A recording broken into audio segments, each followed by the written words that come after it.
రేవంత్ రెడ్డి గారికి ఎక్కడి నుంచో కాదు, అదే కొడంగల్ నుంచి స్టార్ట్ అయింది సినిమా.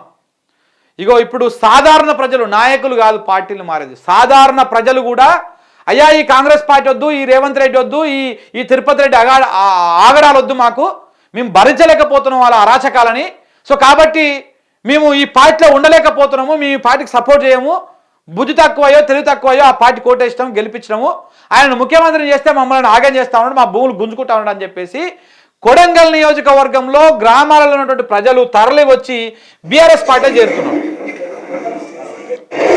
వీళ్ళు రాజకీయ నాయకులు గారు, వీళ్ళు రైతులు. చూడండి ఆ మెడల కండువాలు ఇవన్నీ తరలి వచ్చి కాంగ్రెస్ పార్టీ నుంచి వచ్చి బీఆర్ఎస్ పార్టీలో జాయిన్ అవుతా ఉన్నారు. చూడండి ఇట్లా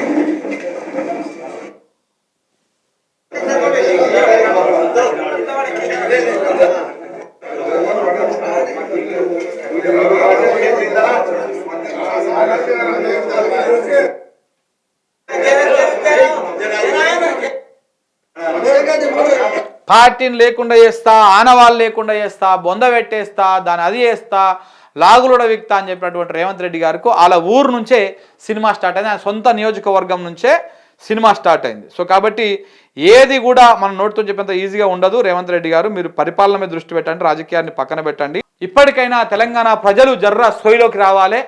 కాంగ్రెస్ పార్టీ ఏ రకమైనటువంటి మోసాలు చేస్తూ ఉందో అర్థం చేసుకోవాలి.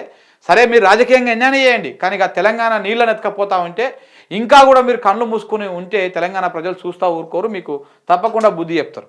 Thank you very much.